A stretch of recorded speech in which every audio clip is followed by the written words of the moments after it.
বর্তমান সরকার আসলে সংস্কারগুলো করতে চায় না, কিন্তু সেটা অনেকেই বেনিফিট অফ ডাউট দিতে চেয়েছেন অনেক দিন পর্যন্ত। কিন্তু গত সমাপনী এই প্রথম অধিবেশনের সমাপনী বক্তব্যে মাননীয় স্বরাষ্ট্রমন্ত্রীর বক্তব্য আপনারা শুনেছেন। তিনি বলেছেন যে আমরা অনেক কিছুতে রাজি হয়েছি, কারণ না হলে নির্বাচনটা হতো না। তো তারা মনে করছেন যে এটা একটা দলের বা একটা সরকারের অফিসিয়াল পজিশন হতে পারে, এটা তারা মনে করছেন, এবং এটা তিনি বলেছেন এবং পুরো ট্রেজারি বেঞ্চ এটাকে টেবিল চাপড়ে কিন্তু স্বাগত জানিয়েছে। ফলে আমাদের আর মনে হয় কোনো সন্দেহ থাকা উচিত না যে বিএনপি সরকার যে ধরনের সংস্কারে আমরা রাজি হয়েছিলাম, পুরো বাংলাদেশ রাজি হয়েছিল, সম্মত হয়েছিল নির্বাচনের আগে, সেই সংস্কারগুলো আর বিএনপি করবে না। যতই তারা বলুক অক্ষরে অক্ষরে বাস্তবায়ন করবে, কিন্তু আমাদের কাছে এটা পরিষ্কার যে তারা এটা করবে না। শুধু তাই না, আমি এটাও বলেছি যে বিএনপি সরকার, বর্তমান সরকার শুধু সংস্কার করবে না ব্যাপারটা তাই না, তাদের যে দলীয় ইশতেহার এবং নির্বাচনী ইশতেহারে যে সংস্কারের প্রতিশ্রুতিগুলো তারা দিয়েছে, সেগুলোতেও কামব্যাক করা তাদের পক্ষে আর পসিবল হবে না। তারা যেখানে গেছে সেখান থেকে আর তাদের যে ইশতেহারের মধ্যে যে সংস্কারের প্রতিশ্রুতিগুলো আছে সেখানে তারা আর কামব্যাক করতে পারবে না। এবং ইতিমধ্যেই তারা তাদের ইশতেহারের যেগুলো সংস্কার বিষয়ক যে প্রতিশ্রুতিগুলো আছে সেগুলো কিন্তু ভঙ্গ করেছে। বিচার বিভাগের সুপ্রিম কোর্ট সচিবালয় তারা প্রতিষ্ঠা করে নাই, এবং তারা বিভিন্ন জায়গায় সাংবিধানিক প্রতিষ্ঠানে, সংবিধিবদ্ধ প্রতিষ্ঠানগুলোতে দলীয়করণ করবে না, এটা তাদের প্রতিশ্রুতি ছিল। কিন্তু আমরা দেখতে পেয়েছি যে তারা আসলে সমস্ত জায়গায় দলীয়করণ করছে। কিন্তু অদ্ভুত বিষয় হচ্ছে যে সব জায়গায় যখন আপনি কোনো সরকার দলীয় কারোর সাথে কথা বলবেন, তারা একটা খুব সহজ যুক্তি দিতে চায় যে আমাদের সরকার, আমাদের লোকই তো আমরা বসাবো।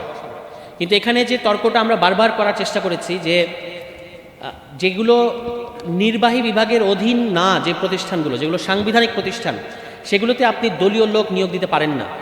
কিন্তু এই সামান্য যুক্তিটা, এই বেসিক কথাটা তারা বুঝতে পারে না। কিন্তু অদ্ভুত একটা ব্যাপার এখানে আছে, আপনারা নিশ্চয়ই খেয়াল করছেন যে সব জায়গায় নিজেদের লোক বসালেও তাদের একটা রাষ্ট্রপতি বানানোর মতো রাষ্ট্রপতি পাওয়া যাচ্ছে না।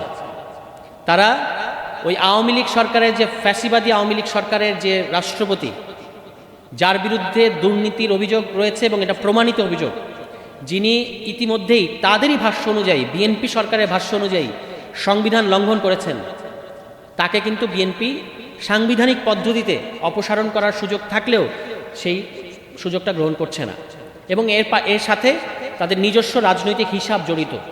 অর্থাৎ তারা হিসাব করেছে যে কখন রাষ্ট্রপতিকে সরালে আগামী নির্বাচনের সময়ে তাদের একজন রাষ্ট্রপতি থাকবে, এই হিসাব বা এই গণিত বিএনপি সরকার করে ফেলেছে। ফলে আমাদের সংস্কারের প্রধান যে তিনটা উদ্দেশ্য ছিল, 1 নম্বর উদ্দেশ্য, ক্ষমতা হস্তান্তরের সময় একটা শান্তিপূর্ণ পদ্ধতিতে ক্ষমতা হস্তান্তরের একটা ফর্মুলা। আমরা কিন্তু জাতীয় নাগরিক পার্টির পক্ষ থেকে, সংস্কার বাস্তবায়ন কমিটির পক্ষ থেকে একটা শান্তিপূর্ণ ফর্মুলা জাতীয় ঐকমত্য কমিশনকে দিয়েছিলাম, যে কিভাবে এই যে বারবার বাংলাদেশে ক্ষমতা হস্তান্তরের মুহূর্তে সমস্যাগুলো তৈরি হয় এবং দেশে একটা সংঘাতের রাজনীতি সামনে চলে আসে, এটা থেকে মুক্তি পাওয়ার রাস্তা কি, আমাদের কাছে যেটা বিবেচনায় মনে হয়েছে আমরা সেটা দিয়েছি।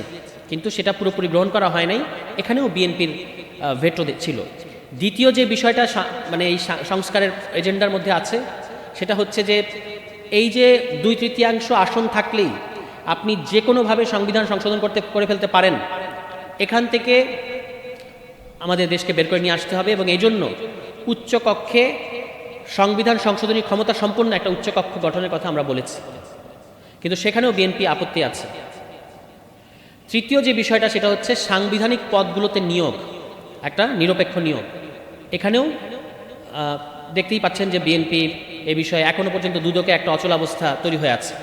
তো এই হচ্ছে সার্বিক পরিস্থিতি। আমি আর কথা বলবো না, শুধু এইটুকু আপনাদেরকে আহ্বান জানাতে চাই যে আমাদের সংস্কার নিয়ে, গণতান্ত্রিক সংস্কার, যে সংস্কার জন্য আমাদেরকে এত রক্ত দিতে হয়েছে, এই সংস্কার নিয়ে আমাদেরকে সামনের দিনগুলোতেও সক্রিয় থাকতে হবে এবং এই সংস্কার সরকারের কাছ থেকে আদায় করে নিতে হবে। তারা একটা নির্বাচিত সরকার এবং তারা প্রতিশ্রুতি দিয়েছে যে তারা সংস্কার করবে, অক্ষরে অক্ষরে বাস্তবায়ন করবে।